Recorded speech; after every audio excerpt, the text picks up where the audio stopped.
Hi everyone and welcome back to another episode of Card Watch with MTG Moxman, April 7th of 2023. We have some fantastic cards to go over with you today and talk about some of the potential uses of these amazing cards, and the prices are just too good to miss. Alright, let's get started.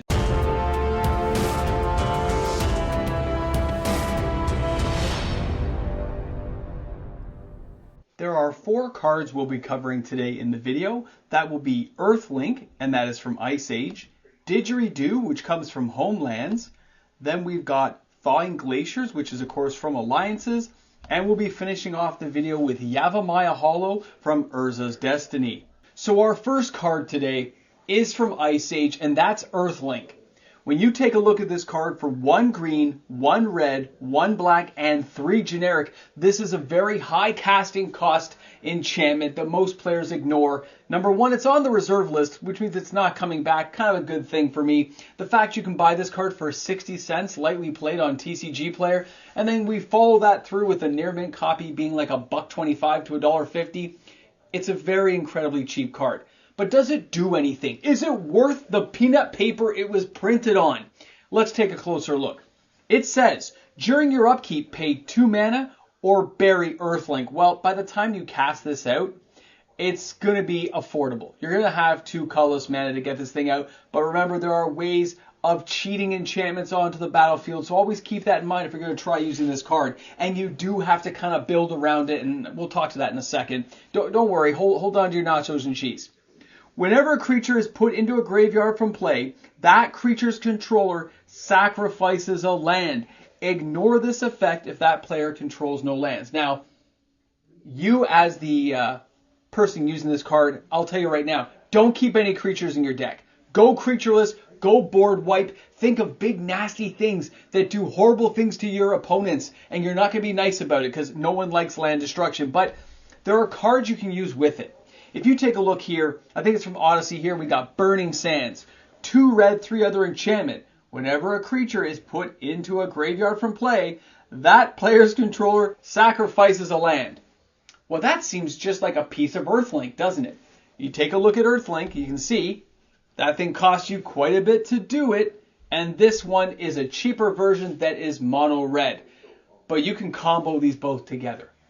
And then you're going to have people losing even more land when things go horribly wrong for them. Again, building around the concept of no creatures and building around the way of board wiping things out, but you do want them to go to the graveyard. You don't want these things disappearing. And that's where cards like Hurricane come into play. All players and flying creatures suffer X damage. That's right, this is good old Hurricane from back in the day when the Moxman was a young, bright lad thinking about all the horrible things he could do with his ivory towers. That's where we went. But we can follow that up with another card, Earthquake. Again, from back in the day. But these cards are still highly effective when you need to get stuff done. Earthquake deals X damage to each player and each creature without flying. Hurricane does the opposite. But there are ways of making this stuff just so effective in an anti-creature deck. And you can add in other things that get rid of creatures like Pestilence, anything that's going to blow stuff up. You want to add those in, have some fun with it, and do some damage. Make them feel the pain that you're going to, you're going to deal out a lot of hate with this kind of deck. But the fun factor is pretty exceptional as well when people don't see it coming. They don't see cards like EarthLink coming around. They don't see Burning Sand coming in there. And that's where you've just got to kind of play with it and say, yeah. But EarthLink, being the fact that it's the reserve list card, I'll tell you right now, it is not the best card in the bunch. But it is very effective and it is very cheap to buy. So as a reserve list card like this, you should be watching cards like this because effects like this, Wizards just doesn't build them this way anymore. They don't do this. So the further they get away from card ideas and card concepts like this, the more unexpected this will be. The faster they ramp up games to meet the Commander need means decks built around this in Commander are going to mess people up. You add in Gravity Sphere, you add in Moat and other things that are anti-creature, which Wizards hates to play with, and you're just looking for a good time, this is what's going to get you there. Let's go out and check out our next card. Didgeridoo from Homelands is a fascinating case study when you look at a card like this in the poor concept design of the day. Didgeridoo as a 1 casting cost artifact And although it should have been very effective even back in the day because it can put a Minotaur right into play, there was no choices. There was no selection of good Minotaurs available to the player base, so the card was largely ignored for years. But as the roster of Minotaurs has grown, as Wizards of the Coast has expanded the availability, a card like Didgeridoo just gets a little bit more powerful with each and every Minotaur that they add, because the Minotaurs being added have diverse abilities. You can look at Boros Rector, you can look at all the ones you want, but here are some of the top Minotaurs that most people would be using in a form of tribal. You'd be looking at Sethron, the Herloon General. I mean, it's a 2 red, 3 generic, 4/4 legendary Minotaur warrior. And it says, whenever Herloon General or another non-token Minotaur enters the battlefield under your control, create a 2/3 Minotaur token. Now think about other cards that double activated ability effects, static abilities that come into play. You can really get this stuff going. But then there's also another ability that says 2 plus red or black. Minotaurs you control get +1/+0 and gain menace and haste until end of turn. Of course, this is going to find itself in any tribal deck along with Didgeridoo. Now, the card that I always like to mention is the Fury. Guys, a 6/6 for 6 with landfall, okay? Which means whenever you play an additional land, there's an additional combat. And that is where things can just get crazy with a tribal Minotaur deck. And as the years go by and they add more and more powerful cards, and Didgeridoo just keeps slowly etching up, how can you ignore the price effect of only $14? This card is not a $50 card yet. It used to be up to $60 before the price fell down. And I laugh now, and I cheer on the people that buy this card, including myself, because when the value goes up, those who have a playset or have bought 5, 6, 7, 8 of these cards, and yes, there was a massive printing for Homelands, but it's becoming readily apparent to most people in the collector's circle of old vintage reserve list cards that the numbers are much lower than most people realize. It's worse than I even dreamed, because the cards have just been destroyed, they're lost, they're not coming to market. There seems to be a recycling effect of people buying and selling in the highs and lows, but not new stock being found. It's not being rehashed out. So the Minotaurs I'm showing you, the Didgeridoos out there you may go after, you got to keep that in mind. And the last Minotaur I want to share with you is the Rage Blood Shaman. This is a 2/3 for 2 red and 1 generic. It has trample, but other Minotaur creatures you control get +1/+1 and have trample. So we're pumping up our Minotaurs, so even weaker, lower casting cost Minotaurs get pumped up, but they all get trample. The Argyle gives haste and menace. You can see all the synergy connecting together. And it can all come out there with a Didgeridoo on turn 1. By turn 2 or 3, you're pumping out very scary Minotaurs that are just going to overrun your opponents. It's an amazing concept design that I think will still continue to gain speed and power. And no, the Didgeridoo is not the only card you would need, but it's a great checkpoint piece that should be in every single deck you build with Minotaurs. Guys, let's go ahead and check out the next card. And for those who have been buying that card, congratulations. I think you're really going to show a lot of gains in the years to come. Our next card is Thawing Glaciers. This is from Alliances. Now this card does come into play tapped. Can be a drawback, but there are ways around that we're going to discuss right now.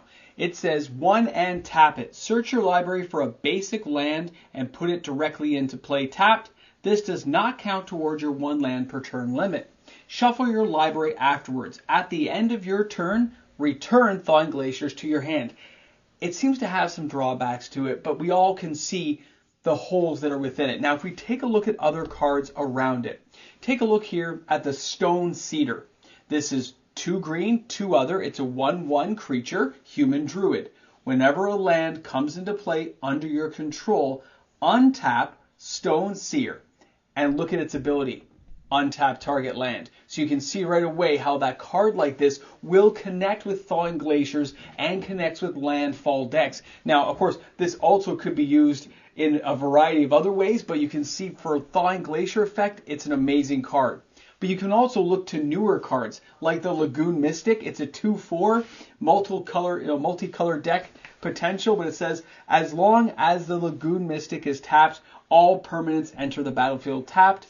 As long as it is untapped, other permanents enter the battlefield untapped. which means when you're using a card like Thawing Glaciers and you've got the good old turtle shaman coming in to save the day, you know, he's been hanging out and he says, I think I'll just sit here untapped and do nothing. Then each and every time you bring that card in, you can go ahead and trigger the ability right away, assuming you have mana untapped. And of course, if you have the cedar in there as well, you're going to get double the effect. And of course, we can't forget the Amulet of Vigor, okay?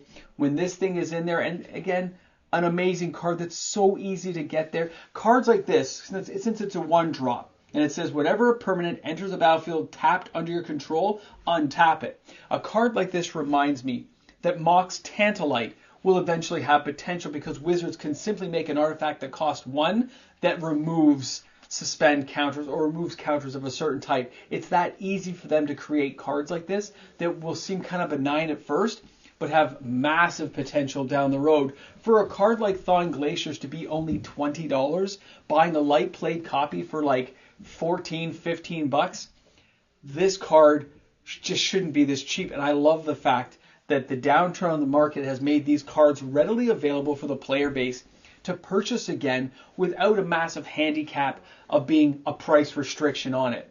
Now, players have been leaving this card kind of alone. There is a Judge foil promo, which gets kind of sought after. It's like $100.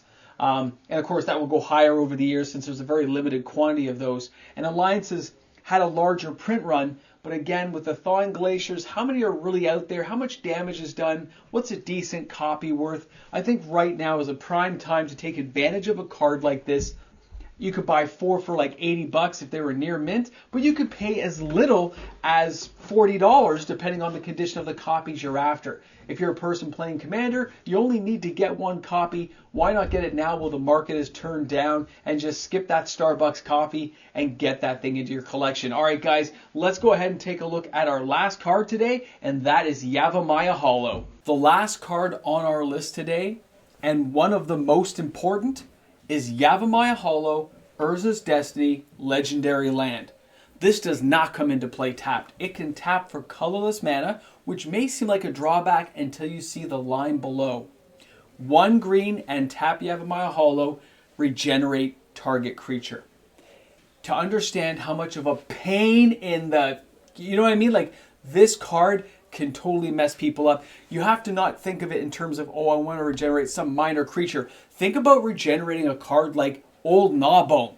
Not letting that guy leave the battlefield from D&D. Think of the epic green creature base of monsters from Phyrexia, guys. Think about Vorinclex. Either the one from Kaldheim, the one from March of the Machine, which I'm showing right here on the screen. Look at these cards and realize how hard they will be to get rid of. There's a reason Wizards of the Coast has made this game so fast-paced and gotten rid of a lot of the cards I'm sharing with you guys. Because the idea of regeneration just messes them up now. It's a clunky worded mechanic. Yeah, I understand that. I mean, it doesn't stop exile and stuff. But direct damage spells, combat with death touch, this thing is going to save the day. And it's a land. It just sits there looking pretty and gives your opponents 2 things to worry about. 1, the land that's regenerating all your amazing creatures, and the fact your creatures don't die in normal combat situations, which means it's amazing. Now, it's not the cheapest at 55 bucks. Of course, the screen here will show it's higher, but you can get moderately played right now on TCG Player for like $50. Guys, 50 bucks. This thing used to be almost $200. It's down to 50 bucks. If you don't own at least one, I do recommend buying one. I know this is a cards to watch video and not a cards to buy, but if this is a card you've thought about using, this is your chance. Get it while it's getting good. The market's at a bottom. It's only going to slowly pick up now. I can see all kinds of sales happening in weird places that let me know there's a lot of activity in the reserve list section of cards right now. And you just need to be aware of it in case this is a card you wanted to get. And guys, if you're shopping and you're using my TCG affiliate link, remember it's in the description of all my videos. I do get a kickback on the channel if you guys buy cards and click my link before you buy them. So I do appreciate everyone who takes the time to do that. I mean, look at these epic creatures you can bring back. And yes, I own a couple of Yavamaya Hollows myself. I've been hoarding them all 3 that I have in my collection right now. And I think one of them is a patron one. I don't know, but I've got a couple. And yeah, I know, guys, it seems weird. People who buy a lot of these and speculate on them. I'm not saying you have to be a speculator, guys, but if you want to get a decent card, have a little bit of fun, and build these really weird just decks people don't see anymore, and that will become even more exclusive the way that Wizards is speeding the game up, it's going to be a great time to be in Magic when you start having your hands on a few of these old school cards that just aren't coming around. So thank you again, everyone who took the time to watch the entire video, allowing me to entertain you today on the channel. And I really hope you learned something. I hope you enjoyed the content. I hope you leave some comments in the comments section. And I really do look forward to seeing you guys this weekend for the Hot 10. I think we're going to have a really good video, especially the reserve list Hot 10. The sales have really upticked a lot. I can't wait to go over the stats with you, get the final numbers and share that. So to all the wonderful people out there, have a great day in Magic. Have a good time. You do deserve it. It's an amazing game, and even though Wizards messes up and they abuse us, at least we get to play the game and have fun with our friends, so thanks a lot for being here. I look forward to seeing you all tomorrow. Have a fantastic day in the world of Magic.